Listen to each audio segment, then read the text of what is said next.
Hello friends, welcome back to my YouTube channel. எல்லாரும் எப்படி இருக்கீங்க?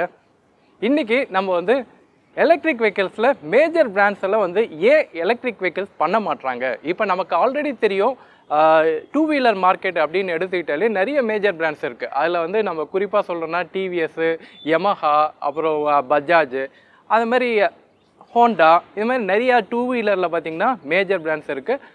அவங்களில் சில பிராண்ட் வந்து இப்போ ஈவிக்கு அடாப்ட் பண்ணிட்டாங்க. அதுக்கு உதாரணம் அப்படின்னு பார்த்தீங்கன்னா பஜாஜ் இருக்காங்க, டிவிஎஸ் இருக்காங்க. டிவிஎஸ் iQube இப்போ சக்ஸஸ்ஃபுல்லாகவே ரன் ஆகிட்டு இருக்கு. இப்போ இந்த சூழ்நிலையில் இன்னும் நிறைய மேஜர் பிராண்ட்ஸ் வந்து அவங்க வந்து சரி எனக்கும் இப்போ இன்ட்ரெஸ்ட்டாக இருக்குது, நானும் வந்து ஒரு 2025க்குள்ளே நான் எங்களோட எலக்ட்ரிக் பிளாட்ஃபார்மை நாங்கள் கொண்டு வருவோம் அப்படின்னு சொல்லியிருக்காங்க. அப்படி எந்த எலக்ட்ரிக் பிராண்ட்ப்பா சொல்கிறாங்க அப்படின்னு பார்த்தீங்கன்னா ஹோண்டா பிராண்ட் வந்து 2025க்குள்ளே அவங்களோட எலக்ட்ரிக் வெஹிக்கிளை வந்து இங்கே இந்தியாவில் லான்ச் பண்ணுறதா சொல்லியிருக்காங்க.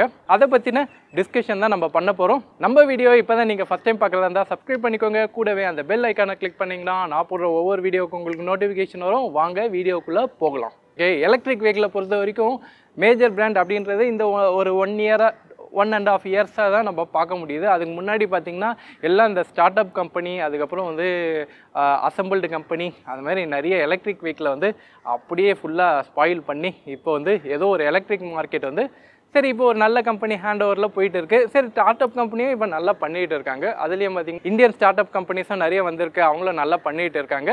நிறைய டஃப் காம்படிஷன் இப்போ எலக்ட்ரிக் ஃபீல்டில் வந்துட்டு இருக்குது. இப்படி இருக்கும்போது இன்னமும் நிறைய மேஜர் எலக்ட்ரிக் கம்பெனிஸ்லாம் பார்க்கும்போது அவங்க வந்து உள்ளே வர்றதுக்கு தயக்கம் காட்டுறாங்க.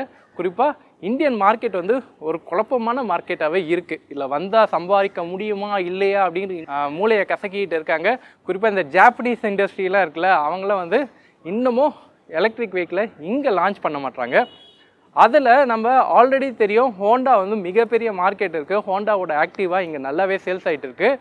அதில் இப்போ நிறைய இப்போ இன்டர்நெட்டில் பார்க்க முடியுது. ஹோண்டாவோட இந்த 7G சீரீஸ் வேறு வரப்போகுது ஆக்டிவாவில். அந்த வரிசையில் இவங்க வந்து ஆக்டிவாவில் எலக்ட்ரிக் வெஹிக்கிளும் கொண்டு வருவாங்க அப்படின்ற ஒரு எதிர்பார்ப்பு இருக்குது. ஹோண்டா ஆக்டிவாவில் எலக்ட்ரிக் வெர்ஷன் வருமா அப்படின்னு கேட்டிங்கன்னா ஒரு டவுட்டு தான். ஆனால் வர்றதுக்கான வாய்ப்புகள் இருக்குது. ஏன்னா ஹோண்டாவை பொறுத்த வரைக்கும் அவங்களோட ட்ரேட்மார்க்கை ஒரு நல்ல ஒரு செல்லிங் மாடல் அப்படின்னு பார்த்தீங்கன்னா ஹோண்டா ஆக்டிவா நல்ல ஜென்ரேஷன் வரைக்கும் நல்ல செல்லிங் மாடல். ஹோண்டா ஆக்டிவா மாதிரியே ஒரு எலக்ட்ரிக் வெஹிக்கிள் அவங்க கொண்டு வந்தாங்கன்னா கண்டிப்பாக இந்தியன் மார்க்கெட்டில் சக்ஸஸ் ஆகிறதுக்கான ரேட்டு ஜாஸ்தியாகவே இருக்குது. அதனால் ஹோண்டா ஆக்டிவா எலக்ட்ரிக் வெஹிக்கிள் வரதுக்கான வாய்ப்புகள் இருக்குது. ஆனால் 100% நாட் ஷுர். ஏன்னா ஹோண்டாவை பொறுத்த வரைக்கும் அவங்க முன்னாடி என்ன சொன்னாங்க அப்படின்னு பார்த்தீங்கன்னா பென்லி அப்படின்ற ஒரு எலக்ட்ரிக் வெஹிக்கிள் வந்து நாங்கள் இந்தியாவுக்கு கொண்டு வரப்போகிறோம் அப்படின்னு சொல்லிட்டு இருந்தாங்க. அந்த பென்லி வெஹிக்கிளை வந்து பார்த்திங்கன்னா அது இப்படி தான் வந்து ஃபோட்டோஸில் நான் பார்த்தேன். அது பார்க்குறதுக்கே வந்து ஒரு ஷேப்பே கொஞ்சம் டிஃப்ரெண்ட்டாக இருந்தது. சீட்டு ஒரு பக்கம், அப்புறம் லக்கேஜ் ஸ்பேஸ்ன்னு சொல்லிட்டு தனியாக ஒரு ஸ்பேஸ் ஒன்று கொடுத்துருக்காங்க. பார்க்குறதுக்கே வந்து டிஃப்ரெண்ட்டாக இருந்தது.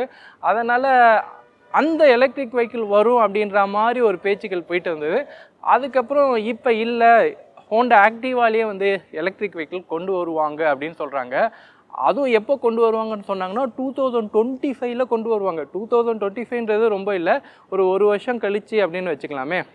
சில நியூஸில் என்ன வருதுன்னா 2024 எண்டுக்குள்ளேயே வந்து இந்த ஹோண்டா வந்து ஒரு எலக்ட்ரிக் வெஹிக்கிள் இங்கே லான்ச் பண்ணோம், இந்தியாவில் லான்ச் பண்ணோம் அப்படின்ற மாதிரி ஒரு பேச்சுக்களும் இருக்குது. சரி, இவங்க வருவாங்களா இல்லையா அப்படின்னு பார்த்தீங்கன்னா இப்போ வர்றதுக்கான வாய்ப்புகள் ரொம்ப கம்மி தான். ஹோண்டா வந்து என்ன சொல்கிறதுனா நாங்கள் வந்து முழுமையாக இந்தியன் கிளைமேட்டுக்கு ஏற்ற மாதிரி நாங்கள் ஆர்என்டி பேட்டரியில் ஆர்என்டி பண்ணிகிட்டு இருக்கோம். நாங்கள் இங்கே வந்துட்டு எங்கள் பேட்டரி வந்து பல்ப் ஆகிடக்கூடாது, அதாவது எங்கள் பேட்டரியில் எதுவும் பிரச்சனை ஆகிடக்கூடாதுன்றதுனால முக்கியமாக நாங்கள் வந்து இந்தியன் பேஸ்டு, அதாவது இந்தியன் என்விரான்மெண்ட்டுக்கு ஏற்ற மாதிரி நாங்கள் வந்து பேட்டரியை டிசைன் பண்ணிகிட்டு இருக்கோம். அதில் நாங்கள் வந்து ஒரு 2 இயர்ஸாக நாங்கள் வந்து ஒர்க் பண்ணிகிட்டு இருக்கோம். ப்ளஸ் எங்களோட ஸ்ட்ராட்டஜி, அதாவது ஹோண்டாவோட மார்க்கெட் வந்து இங்கே எப்படி இருக்கும், எலக்ட்ரிக் வெஹிக்கிளில் இங்கே எப்படி இருக்கும் அப்படின்றத அவங்க ஃபோர்காஸ்ட் பண்ணிகிட்டு இருக்காங்க. கண்டிப்பாக மார்க்கெட்டிங் சைடில் எல்லாம் ஒத்து வந்தால் தான் அவங்க பண்ணுவாங்க. அவ்வளோ ஈஸியாக ஹோண்டா வந்து அவங்களோட எலக்ட்ரிக் வெஹிக்கிளை இங்கே விட மாட்டாங்க. ஏன்னா அதில் நிறைய மேட்டர் இருக்குது. என்னென்னா இவங்க ஃபஸ்ட்டு ஸ்டார்டிங்கில் அந்த பென்லி அப்படின்ற மாடல் இருக்குல்ல, அந்த பென்லி அப்படின்ற மாடலும் இப்போ இந்த ஆக்டிவா அப்படின்ற இந்த மாடல்லையும் வந்து இவங்க கொண்டு வர போகிற பேட்டரி வந்து ஸ்வாப்பபிள் பேட்டரியாக இருக்கும் அப்படின்னு சொல்கிறாங்க. ஸோ அந்த ஸ்வாப்பபிள் பேட்டரியாக இருக்கும்போது அவங்க நிறைய ஸ்வாப்பிங் ஸ்டேஷன் கொண்டு வரணும். ப்ளஸ் பேட்டரியோட கெப்பாசிட்டியுமே ரொம்ப கம்மியாக இருக்கும் அப்படின்ற மாதிரி பேச்சுகள் இருக்குது. ஸோ நம்ம இந்தியன் மார்க்கெட்டில் பார்த்திங்கன்னா இப்போ வரைக்கும் நம்ம வந்து அதிக பேட்ரி இருக்கிற எலக்ட்ரிக் வெஹிக்கிள் தான் நம்ம எதிர்பார்க்குறோம். இப்போ சார்ஜ் போனால் ஒரு 200 கிலோமீட்டர் இல்லை அட்லீஸ்ட் ஒரு 150 கிலோமீட்டர் போகிற மாதிரி ஒரு எலக்ட்ரிக் வெஹிக்கிள் இருந்தால் நல்லா இருக்குமே அப்படின்னு தான் நம்ம பார்க்குறோம். ஆனால் ஹோண்டாவோட திங்கிங் எப்படி இருக்குன்னா, நாங்கள் வந்து ஸ்வாப்பிங் ஸ்டேஷன் கொடுத்துட்றோம். ஒரு 20 கிலோமீட்டர் இல்லை 10 கிலோமீட்டருக்கு ஒன்ஸ் நாங்கள் ஸ்வாப்பிங் ஸ்டேஷன் கொடுத்துட்றோம். நீங்கள் வந்து உங்களுக்கு நாங்கள் கொடுக்கும்போது ஒரு 2 கிலோவாட் பேட்டரி ஸ்வாப்பபிள் பேட்டரியாக கொடுத்துருவோம், நீங்கள் அங்கே போய் ஸ்வாப் பண்ணிக்கலாம் அப்படின்ற ஒரு பிஸ்னஸ் ஸ்ட்ராட்டஜிலாம் அவங்க கொண்டு வராங்க. இதே மாதிரி தான் பவுன்ஸ் வந்து கொண்டு வர போகிறதா சொல்லியிருக்காங்க. ஸோ பவுன்ஸோட தமிழ்நாட்டில் எப்படி இருக்குது அப்படின்னு தெரில, நல்லா ஆனால் பெங்களூரில் நல்லா சக்ஸஸ்ஃபுல்லாகவே போயிட்டு இருக்குது. ஸோ இதனால் உங்களுக்கு என்ன பெனிஃபிட், அதாவது கஸ்டமரான நம்மளுக்கு என்ன பெனிஃபிட்னா, பேட்டரியில் நிறைய நம்ம காசு போட்டு நம்ம இனிஷியலாக நம்ம ஒரு வெஹிக்கிளாக வாங்க தேவையில்லை. இப்போ சப்போஸ் அவங்க இப்போ ஹோண்டாவே ஒரு 4 கிலோவாட்ஸுக்கு ஒரு பேட்ரி போட்டு உங்களுக்கு ஒரு வெஹிக்கிள் கொடுக்கணுன்னா அதோட பட்ஜெட் வந்து ஒரு 2 லட்சம் வரைக்கும் தொடுறதுக்கான வாய்ப்பு இருக்கா?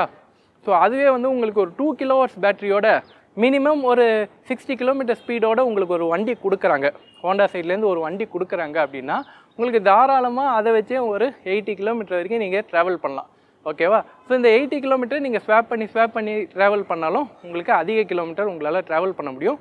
ப்ரைஸை வந்து அவங்களால ஒரு 1 லேக்குள்ளே கொண்டு வர முடியும். ஸோ இந்த ஸ்ட்ராட்டஜியை தான் ஹோண்டா வந்து யூஸ் பண்ணுறதா தெரியுது.